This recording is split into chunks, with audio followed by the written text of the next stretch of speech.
আসসালামু আলাইকুম। তড়িঘড়ি করে রাজনীতিতে জাইমা রহমানের অভিষেক কেন, এটা নিয়ে বেশ আলোচনা হচ্ছে। আজকে জাইমা রহমান একটা বক্তব্য দিয়েছেন। দীর্ঘ সময় বাংলাদেশে এই প্রথম প্রকাশ্যে বক্তব্য রাখলেন বিএনপির একটা অনুষ্ঠানে। সেখানে মোটামুটি 15 মিনিটের মতো বক্তব্য দিয়েছেন। কিছুটা নিজের থেকে দিয়েছেন, কিছুটা বোঝা গেছে লিখিত বক্তব্য পাঠ করতেছিলেন। তা এখন সব জায়গায় আলোচিত হচ্ছে যে জাইমা রহমানের বয়সটা এখনো কম, একেবারে প্রকাশ্য রাজনীতিতে চলে আসলো। এখন রাজনীতিতে কোনো কিছুই কোনো কারণ ছাড়া ঘটে না। এক কথা হলো, পৃথিবীতে কোনো কিছুই কারণ ছাড়া ঘটে না। আর রাজনীতিতে যেই ঘটনাই ঘটবে রাজনীতিক পরিবারের, সেটা কোনো কারণ ছাড়া ঘটবে না, এটা একদম নিশ্চিত থাকবেন। এখানে রাজনৈতিক ফায়দা নেওয়ার জন্যই যত ঘটনা ঘটে। একটা বক্তব্য দেয়া, কেউ রাজনীতিতে আসা, নতুন করে কারো অভিষেক হওয়া, আবার রাজনীতি থেকে বিদায় নেওয়া, চলে যাওয়া, এগুলির পিছনে অনেক ঘটনা থাকে, অনেক গল্প থাকে, অনেক উদ্দেশ্য থাকে, অনেক লক্ষ্য থাকে। জাইমা রহমানকে রাজনীতিতে আনার অবশ্যই এই মুহূর্তে একটা উদ্দেশ্য আছে বিএনপির। যেহেতু সামনে নির্বাচন, নির্বাচনকে কেন্দ্র করে বিএনপি 5ই আগস্টের পর যে ভুলগুলি করেছে, যে ভুল রাজনীতি করেছে, এবং বিএনপির নেতাকর্মীরা যেইভাবে বিভিন্ন অপকর্মের সাথে জড়িয়ে গেছে, বিভিন্ন সময় বিভিন্ন বিতর্কিত বক্তব্য দিয়ে ব্যাপক সমালোচিত হয়েছে, এবং 5ই আগস্টের পর বিএনপি যে জনপ্রিয়তা ছিল সেটা ব্যাপক ধস নামছে। সেই জনপ্রিয়তাকে বিএনপি ধরে রাখতে পারেনি। সেটা এখন 5ই আগস্টের পর জনপ্রিয়তা যে অবস্থায় ছিল, এখন সে অবস্থায় নেই। এখন অনেকের আলোচনায় আসতেছে, বিশ্লেষণে আসতেছে, বিশ্লেষণ করতেছেন যে এই বিএনপির যে জনপ্রিয়তা ছিল, সেটা হারিয়ে যাওয়া জনপ্রিয়তা আবার পুনরুদ্ধার করার জন্য জাইমা রহমানকে ফ্রন্ট লাইনে নিয়ে আসা হয়েছে।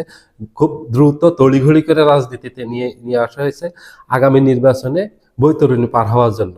এটা জাইমা রহমানকে রাজনৈতিক অস্ত্র হিসেবে ব্যবহার করছে বিএনপি। এত দ্রুত নিয়ে আসার কারণ হলো এটা, কারণ যেখানে তারেক রহমান নেতৃত্ব দিচ্ছেন, সরাসরি নেতৃত্বের কোনো এখন আর সংকট নেই। বিএনপি যে নেতৃত্ব সংকট ছিল গত 17 বছর, ডিসেম্বরের 25 তারিখে তারেক রহমান দেশে আসলেন, তারপর সেটা কেটে গেছে। উনি দেশে এসে দলের দায়িত্ব নিয়েছেন, দল পরিচালনা করতেছেন, দলের সিদ্ধান্ত এখন উনি দিচ্ছেন। এখন আর কোনো সমস্যা নেই।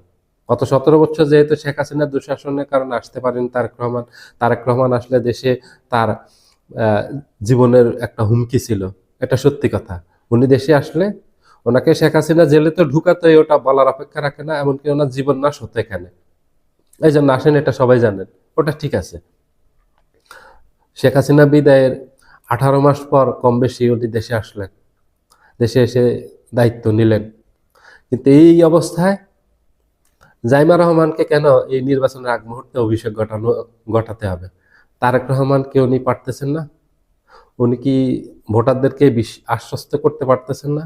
নাকি ভোটাররা ওনার কথা আশ্বস্ত হচ্ছে না, ওনার নেতৃত্বের প্রতি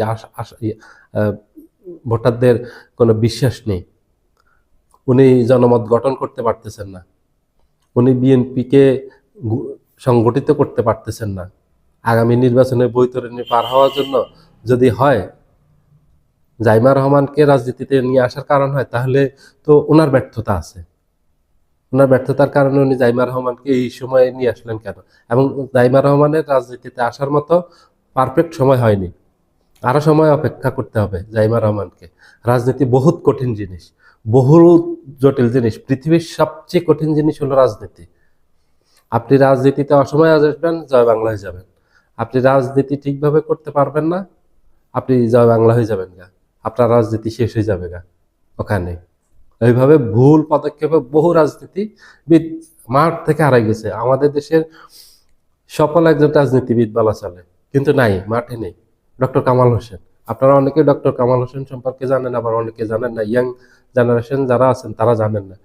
উনি একজন বেশ বিখ্যাত, ওনার যোগ্যতা আছে, ওনার সততা আছে, কিন্তু উনি রাজনীতিতে সফল না। আমাদের দেশের সংবিধান উনি লিখছেন, সংবিধান প্রণেতা বলা হয় ডক্টর কামাল হোসেনকে। তারপরে উনি রাজনীতিতে ব্যর্থ। 1996 সালে উনি নির্বাচিত হতে পারেননি, 1 সালে নির্বাচন হতে পারেননি, এরপর আর নির্বাচন করেননি জীবনে। উনি রাজনীতি বহুত কঠিন জিনিস। ডক্টর কামাল হোসেন রাজনীতি বুঝেন, ওনার শিক্ষাগত যোগ্যতা সম্পর্কে কারোরই সন্দেহ নেই, উনি বেশ যোগ্য মানুষ, কিন্তু তারপরে উনি সফল হননি। রাজনীতি এটা পৃথিবীর সবচেয়ে কঠিন চ্যাপ্টার হলো, কঠিন বিষয় হলো, সাবজেক্ট হলো রাজনীতি। এই রাজনীতি আপনি বুঝতে অনেক সময় লাগবে এটার উপর, বছর পর বছর পড়লেও আপনি একটানা পড়তে থাকলে শেষ হবে না এই রাজনীতি। সেই রাজনীতিতে এত দ্রুত কেন জাইমা রহমানকে আনতে হবে? জাইমা রহমানের বয়স তো হয়নি এখনো রাজনীতিতে আসা। এখন নির্বাচনের আগে যেহেতু সবাই ধরে নিচ্ছেন নির্বাচনী বৈতরণী পার হওয়ার জন্য, নির্বাচনে বিজয়ী হওয়ার জন্য, ভোটারদেরকে আকৃষ্ট করার জন্য জাইমা রহমানকে রাজনীতিতে নিয়ে আসা হয়েছে। এটা বিএনপির ভোটের কৌশল। এটাই যদি কৌশল হয় তাহলে তারেক রহমান উনি যোগ্য না, ওনার ব্যর্থতা আছে। তারেক রহমানের ওয়াইফ জুবাইদা রহমান আছে, উনি আসছেন, কোনো সমস্যা নাই। ওনার আসার বয়স হয়েছে, অনেক আগেই বয়স হয়েছে, উনি রাজনীতিতে আসছেন, সমস্যা নেই। একেবারে মা মেয়ে হাজব্যান্ড ওয়াইফ সহ সবাই একসাথে, বাবা মেয়ে একেবারে মা সহ একসাথে রাজনীতিতে আসলেন। এটা সবাইকে একটু অবাক করেছে। আজকে যে রাজনীতিতে যে অভিষেক ঘটলো, জাইমা রহমান একটু অবাক হয়েছে, অনেকে যারা রাজনীতিক বিশ্লেষক ওনারা একটু অবাক হয়েছেন যে এত দ্রুত অভিষেক কেন, এর রাজনৈতিক ক্যারিয়ারটাই তো নষ্ট হয়ে যাবে।